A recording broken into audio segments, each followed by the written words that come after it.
What's up everyone, Scarlet here, welcome back to the channel, hope you guys are having a good day. Today's video we're going to talk about some Spider-Man 4 theories, popular or not. Most of them are probably pretty popular though. Then I'll be ranking them on two different scales. One scale will be which one I personally want to see the most. The other scale will be what's more likely realistically looking at everything that we have in front of us. But before we get into that, I mainly talk about Spider-Man related news, including the games, TV shows, and the movies as well, just like this video. Or well, this video isn't news, it's more, but you get the point.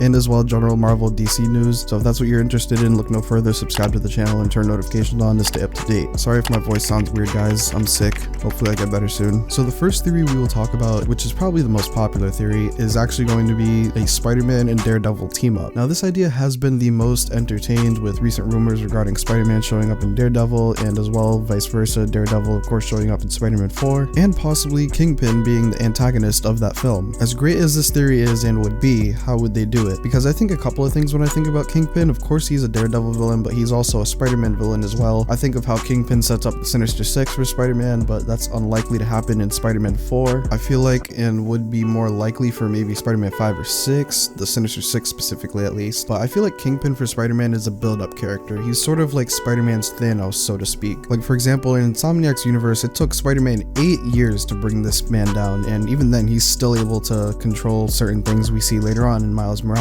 Another example is in Spectacular Spider-Man, and yes, it wasn't Kingpin, it was Tombstone, but Tombstone is basically Kingpin in that show. But Tombstone was built up in the background and then he got taken down towards the end of the show. My point I'm getting at here is Kingpin hasn't been built up in the MCU enough. He's only been in Hawkeye so far, but I mean at the same time he will be in Daredevil, Born Again, and Echo, but he won't be built up for Spider-Man like if they take him down in Spider-Man 4. And as well, speaking of which, I think it's highly unlikely Kingpin will be in Spider-Man 4 because he's already in Hawkeye, he's going to be in Daredevil and Echo. Why would they put him in Spider-Man 4 just to get beat up 4 times? He'll be oversaturated at that point. But hypothetically, how could they build that relationship between Wilson Fisk and Spider-Man when Spider-Man hasn't even met Wilson Fisk yet in the MCU and probably doesn't even know who he is yet? How could they have Spider-Man take down Fisk in Spider-Man 4 if that's what they're going for, at least when he's barely known him? The Kingpin has so many tricks up his sleeve, he usually evades whoever he's fighting, whether that be Spider-Man or Daredevil or Hawkeye. I do think Kingpin would be a perfect trilogy villain for the next Spider-Man trilogy. Like he would be best utilized if he was in the background for the upcoming trilogy, just pulling the strings. Kingpin would be the best option story-wise for Spider-Man 4 if they were to take him down in that movie, but I would love to see Daredevil and Spider-Man team up in Spider-Man 4. So now the next theory is going to be the black suit theory. Now as much as we all would love to see another Spider-Man versus Venom on the big screen and just Spider-Man with the black suit in general, I think we all know this probably isn't best for Spider-Man 4. It's more than likely better for Spider-Man 5 or 6, and here's why. So we obviously have Spider-Man 4, 5, and 6 coming to us in the MCU with Tom Holland's new trilogy. If they were to do the symbiote in Spider-Man 4, one, that would be a little too high stakes, especially after No Way Home, since No Way Home was a huge multiversal stakes type of film, but everyone for the most part agrees we should get something very street level, low stakes for Spider-Man 4. And then as well, we have to factor in Avengers Secret Wars. Obviously, if you didn't know, the symbiote did originate from Secret Wars in the comics, and Marvel has a perfect opportunity to do this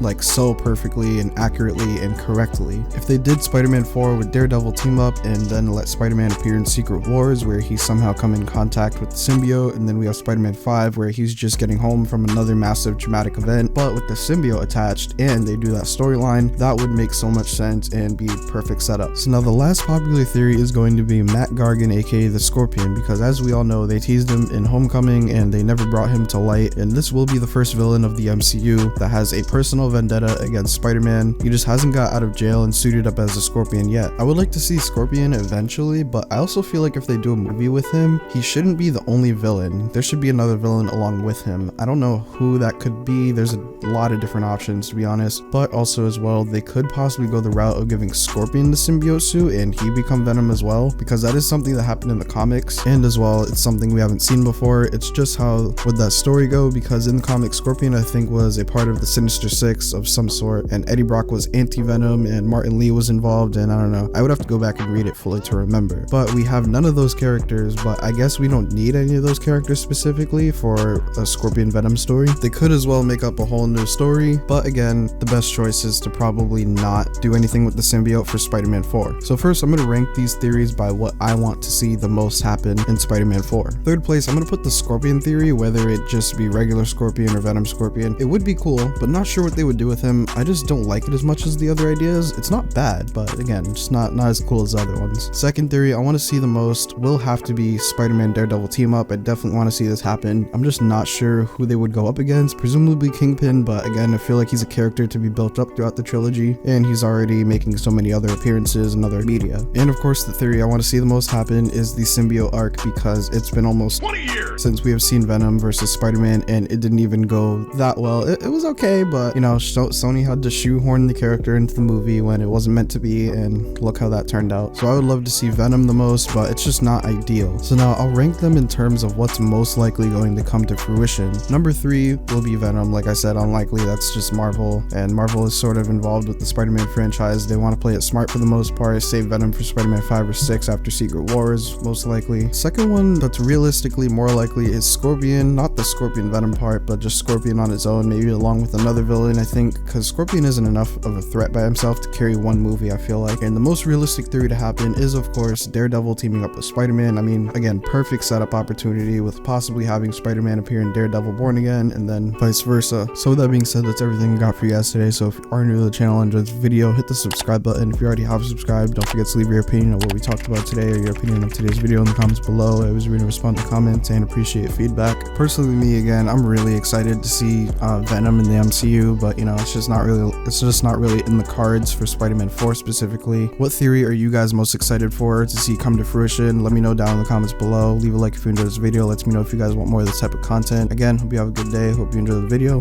Until next time.